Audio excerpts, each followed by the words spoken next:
Charu, it is a deliberate attempt. ये जानबूझ के आग सुलगती रहे इसलिए किया जा रहा है, इसीलिए किया जा रहा है। और जो उपराष्ट्रपति ने आज कहा, बिल्कुल, और यही उद्देश्य है विपक्ष का। जी बोलिए, बोलिए चारू। देखिए ऐश्वर्या, यहां पर बीजेपी ने भ्रष्टाचार पे वार किया है और विपक्ष ने क्या किया? आंदोलन के नाम पर आतंक मचा रखा है। अच्छा, वक्फ के अमेंडमेंट में क्या लिखा है क्या नहीं लिखा इन्होंने पढ़ा भी नहीं है। अनुराग जी को मैं गारंटी से कह सकती हूँ, उसका एक प्रोविजन वो आपको आज बता नहीं पाएंगे। जिस तरीके से ये बातें कर रहे हैं, मैं इनको याद दिला दूं, आज सुप्रीम कोर्ट ने ये कहा है कि ये एक्ट कंप्लीटली कॉन्स्टिट्यूशनल है और इसीलिए इस पर रोक नहीं लगाई गई है, स्टे नहीं दिया गया है। बताइए, अगर आप उच्च न्यायालय में, सर्वोच्च न्यायालय के हर एक निर्णय पे भरोसा रखते हैं तो इस बात पर भरोसा रखिए ना कि आपकी सुनवाई हुई, आपको समय दिया गया और उसके बावजूद आज कोर्ट ने यह मेंटेन किया है कि इस एक्ट को रोकने की कोई जरूरत नहीं है, ये एक्ट लागू रहेगा। अच्छा, इस एक्ट के आने के बाद आपने ही नोटिस किया ऐश्वर्या, एक हफ्ते की शांति थी, देश में कोई समस्या नहीं थी। समस्या कब शुरू हुई? जब ये विपक्ष के नेताओं ने फूंकना चालू किया। एक नेता कहते हैं कि आपकी गोलियां कम पड़ जाएंगी, हमारी छातियां कम नहीं पड़ेंगी। इतने सारे नेताओं के बयान अभी आपने भी हमको पढ़कर सुनाए। तो ये एक सिस्टम इन्होंने बना लिया है कि पहली बात, कोई भी रिफॉर्म हो, ट्रांसपेरेंसी लाने की बात हो, जनता का भला करने की बात हो, दौड़ के ये कोर्ट जाते हैं और साथ ही साथ देश में सड़क पर आग लगाना शुरू कर देते हैं, दिलों में आग लगाते हैं, सड़क पे अराजकता फैलाते हैं और फिर इनको लगता है कि देश की जनता इनको वोट देकर फिर से चुनकर लाएगी। ये कभी भी नहीं होने वाला। बंगाल में इसी तरीके से के प्रदेश में, अपने खुद के देश में फिर से रेफ्यूजी बन रहे हैं। और क्यों बन रहे हैं? क्योंकि अनुराग भदौरिया जी, चारू जी आपकी ऑडियो में दिक्कत हो रही है। चारू जी आपकी ऑडियो में दिक्कत हो रही है। चारू जी आपकी ऑडियो में दिक्कत हो रही है। आप अपने, मेरा जो वीडियो जर्नलिस्ट है वहां से प्लीज बोलिए कि माइक से ऑडियो थोड़ा दिक्कत हो रहा है। I am coming back to you in 10 seconds. मैं AIMIM के आदिल हसन साहब के पास जा रहा हूं। आदिल जी, भारत का मुसलमान ये नहीं चाहता, भारत का मुसलमान शांति चाहता है। भारत के मुसलमान को मिला क्या वक्फ बोर्ड से? 40 लाख एकड़ जमीन। आदिल भाई, अगर 30-30 गज के भी प्लॉट काट दिए होते तो भारत के जरूरतमंद मुसलमान भाई बहन को क्या क्या नहीं मिल गया होता। लेकिन जिसको जो मिलना था मिला। जिसको 5 सितारा होटल मिलना था आदिल जी वो भी मिला, जिसको मॉल मिलनी थी वो भी मिली, जिसको अपार्टमेंट कॉम्प्लेक्स मिलने थे अपार्टमेंट कॉम्प्लेक्स मिले, जिसको दुकानें मिलनी थी दुकानें मिली। आदिल जी, ये बंगाल में क्या हो रहा है? क्या हो रहा है? ये भारतीय मुसलमान कर ही नहीं सकते, भारत का कोई नागरिक नहीं कर सकता। ये बांग्लादेशी घुसपैठी अब आतंकी बन गए। आप मेरे जी आदिल जी,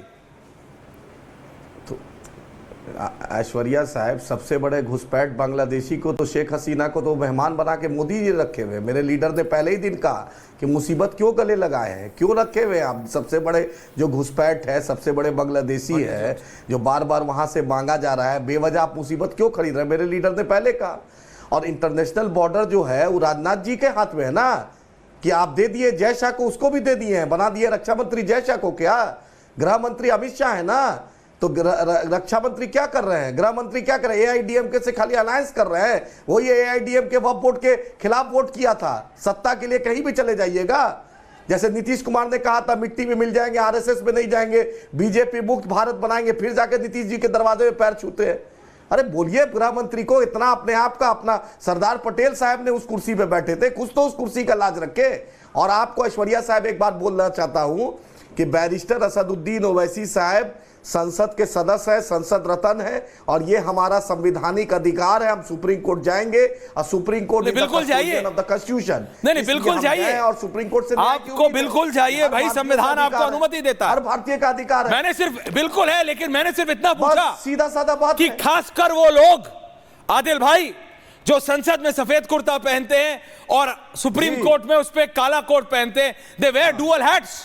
उनको एब्सोल्युटली पता है कि कहां एग्जीक्यूटिव की लाइन खत्म होती है और कहां लेजिस्लेटिव की शुरू होती है, कहां संसद की खत्म होती है और कहां सुप्रीम कोर्ट की शुरू होती है। बहुत थोड़ा सा एरिया है जो शेयर्ड है, जो दोनों के पास है। लेकिन आप देखिए, वक्फ कानून दोनों सदनों ने पास किया, राष्ट्रपति महामहिम ने उसको अप्रूव किया, आप उस पर बहस कर। और क्या हो रहा है उससे? बंगाल पे आपकी एक टिप्पणी नहीं मिलती है, ऐश्वर्या बंगाल साहब- पे आदिल हसन की मेरे को एक टिप्पणी नहीं कैसे मिली नहीं? फिर आपको कि ऐश्वर्या ये बंगाल में जो हो रहा है ये नरसंहार आप गलत सुन है। लीजिए। बंगाल की मुख्यमंत्री ममता बनर्जी से कोई पूछे ये क्यों नहीं बोलते आप और आपके संसद रत्न बैरिस्टर असउद्दीन ओवैसी जी? पूछ तो सकते हैं, एक बार मुंह से फूट तो सकते हैं कि व्हाट इज हैपनिंग। ऐश्वर्या साहब, जी दादा, ऐश्वर्या साहब, जी दादा, ऐश्वर्या साहब, जी दादा, जरा दूसरे को बोलने का मौका प्लीज दीजिए। बोलिए। पहले ही बार बोला कि जो बंगाल में हुआ है किसी भी तरीके का वायलेंस को हम कंडेम करते हैं। बंगाल में हो, पहलू खान हो, तबरेज हो, अखलाक हो, जुनैद हो, किसी के साथ भी नाइंसाफी हुई है, ज्यादती हुई है, किसी तरह से मॉब लिंचिंग हुई है, किसी को मारा गया, उसका हम कंडेम कर रहे हैं। बैरिस्टर साहब ने सबसे पहला यही बात बोला कि हम कंडेम करते हैं। हम बार बार हम यही अपील करना चाहते हैं कि आप अमन पसंद लोग, अमन पसंद आप मुजाहरा करें, प्रोटेस्ट करें। इसीलिए 19 तारीख को दारुसलाम में all India Muslim personal law का धरना, बहुत बड़ा प्रोटेस्ट है। 20 तारीख को किशनगंज में अख्तर उल ईमान साहब की क़यादत में प्रोटेस्ट है और हम कर रहे हैं। ये मेरा संवैधानिक अधिकार है। और सुप्रीम कोर्ट ने आपके महाराष्ट्र के गवर्नर कोश्यारी को हटना पड़ा। बूटा सिंह बिहार में राज्यपाल थे जब राष्ट्रपति शासन लगा था, राष्ट्रपति ने साइन कर दिया था, तो बूटा सिंह साहब को भी हटना पड़ा था। और अभी जो आपके रवि कुमार रवि आपको जितना पास्ट की बात करनी है आप 10 एक्सपीरियंस लाएंगे, मैं आपके सामने 20 एग्जांपल्स लगा सकता हूं। चारू हट रहा है, क्या नाम चारू होना है? मैं 20 एग्जांपल ला सकता हूं आपके सामने अभी। क्यों मैं 20 चारू ऑडियो आप के काम कर रहे हैं। चारू का ऑडियो आप करो। यस चारू जी, चारू जी। ऐश्वर्या, जिस बात को ये बार बार धरना बोल रहे हैं, ये धरना है। मुझे बताइए, पुलिस की गाड़ियों में आग लगा देना, नरसंहार है ना, पब्लिक प्राइवेट प्रॉपर्टी को डैमेज करना, इतना आतंक मचा देना कि धारा 144 लग जाए, इसे आप धरना कहते हैं? इसे आप धरना मत कहिए, ये अराजकता है, ये आतंकवाद है। और आपको लगता है क्योंकि आप अपने वोट अगरबत्ती जला रहा था आगरा में, दबे पड़े हैं, आप उनको लाइसेंस दे देते हैं इस तरीके से बिहेव करने का? मतलब आइए हमें वोट दीजिए और हम आपको लाइसेंस देते हैं सड़क पे अराजकता फैलाने की, तो इसको धरना मत बोलिए, पहली बात। दूसरी बात, आपको आदत सी पड़ गई है कि जब भी कोई रिफॉर्म आता है आप उसको लेते हैं और लेकर कोर्ट भाग जाते हैं। कोर्ट ने हर एक रिफॉर्म पर अपना ऑर्डर दिया है और स्पष्ट रूप से देश के फेवर में दिया है, चाहे वो सीए हो, चाहे वो राम मंदिर हो, चाहे वो ट्रिपल तलाक हो, चाहे वो धारा 370 हो। इस बार वक्फ में भी कोई अमेंडमेंट आया, आदिल जी, कोर्ट चले आदिल जी, कोर्ट ने आज भी क्या किया? आदिल जी, करनी सेना बिल्कुल okay Charu, can I have Rohit now on the other side? Adil भाई, करनी सेना बिल्कुल अगरबत्ती नहीं जला रही थी। Can I have Agra visuals on air? मैंने कहा 1 लाख सवाल पूछे जाने चाहिए करनी सेना से। क्यों तलवारें निकाली,